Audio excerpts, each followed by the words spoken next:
Assalamualaikum warahmatullahi wabarakatuh. Kenalkan, saya Danu Abdillah, salah satu mahasiswa dari Universitas Islam Negeri Sultan Maulana Hasanuddin Banten. Saya dari Fakultas Tarbiyah dan Keguruan, jurusan Pendidikan Agama Islam.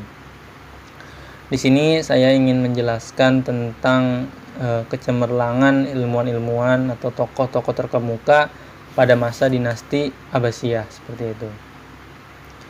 Oke, mungkin untuk perkembangan kebudayaan Islam dan pengetahuan Islam pada masa dinasti Abbasiyah ini bisa kita lihat pada masa Abu Ja'far al-Mansur, ya, itu mulai awal, dan juga ada di masa Harun al-Rasyid dan juga di masanya Al-Ma'mun pada puncak kemasannya, seperti itu. Di masa-masa mereka lah ilmuwan-ilmuwan atau tokoh-tokoh terkemuka hadir gitu di dunia ini gitu, pada masa dinasti Abbasiyah, seperti itu. Ya, dinasti Abbasiyah ini juga merupakan kekhalifahan Islam yang berada di kota Baghdad, sekarang kita bisa sebut di Irak, ya, sekaligus sebagai kekhalifahan kedua yang berkuasa di kota Baghdad itu gitu. Yang pertama kan Bani Umayyah, maka selanjutnya digantikan di Bani Abbasiyah, seperti itu. Nah, kekhalifahan Abbasiyah ini berkembang secara pesat dan menjadikan dunia Islam ini sebagai pusat ilmu pengetahuan gitu, dengan cara menerjemahkan buku-buku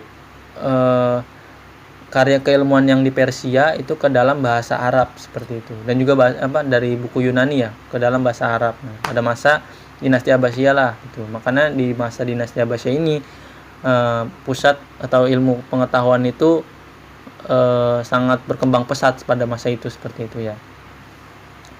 Dan juga kemajuan dari segi ilmu pengetahuan juga kita bisa lihat diawali dari proses penerjemahan tadi, dan juga didirikannya satu lembaga, ya, namanya Baitul Hikmah, di mana di sini sebagai pusat intelektual yang tiada tandingannya saat itu, ya. Adapun juga ilmu-ilmu yang diteliti di Baitul Hikmah itu ada ilmu sosial, ilmu sains, ilmu matematika, ilmu astronomi, ilmu kedokteran, ilmu kimia, ilmu zoologi, dan juga ilmu geografi. Itu banyak, ya.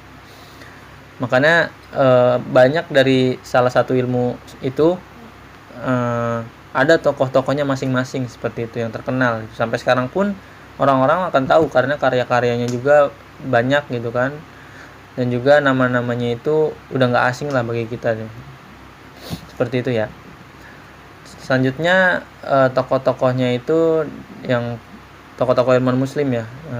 Pada masa dinasti Abbasiyah itu bisa kita lihat dari ahli kedokteran itu ada Ar-Razi, ya, atau juga Ibnu Sina, juga ahli kedokteran. Dan juga ada Al-Kindi, ya. Al-Kindi ini ahli dalam bidang filsafat, dan juga Al-Kindi ini adalah ahli filsafat muslim pertama di dunia ini, seperti itu, ya. Nah, itu pada masa dinasti Abbasiyah tuh. Selanjutnya yang ketiga ada Al-Ghazali, ini ahli tasawuf. Terus juga ada Jabir bin Hayyan, ahli kimia. Al-Khawarizmi itu ahli matematika. Tadi Ibnu Sina, ya, ahli kedokteran, dan juga Ibnu Maskawi atau Ibnu Maskawi itu ahli sejarah, seperti itu. Nah, pada masanya itu juga lahirlah tokoh-tokoh ilmuwan itu. Dan juga tidak hanya tokoh-tokoh ilmuwan seperti itu, ada juga ulama-ulama dan juga para imam gitu, yang sudah kita tahu sampai sekarang. Ada imam mazhab 4, yang 4 itu itu ada di zaman Bani Abbasiyah juga gitu. Di antaranya ada Imam Hanafi, Imam Syafi'i, Imam Hambali, dan juga Imam Maliki, seperti itu. Dan juga ada ulama-ulama tafsir dan juga ulama kutubus sittah tuh. Ulama tafsir itu ada kalau kita tahu tafsir Ibnu Katsir, nah itu namanya yang buat Imam Ibnu Katsir. Nah, ini juga hidup pada masa Bani Abbasiyah juga, seperti itu, ya. Terus juga ahli tafsir yang lainnya itu ada Imam Ibnu Jarir At-Tabari, seperti itu. Itu untuk ahli tafsir. Nah, ada juga ahli kutubus sittah itu, ulama-ulama kutubus sittah itu kayak Imam Bukhari, Imam Muslim, Imam Abu Dawud, Imam At-Tirmizi, An-Nasai, dan juga Imam Ibnu Majah, seperti itu. Karena banyak yang kita pasti udah pernah dengar nama-namanya, karena itu semua ada di Bani Abbasiyah, seperti itu.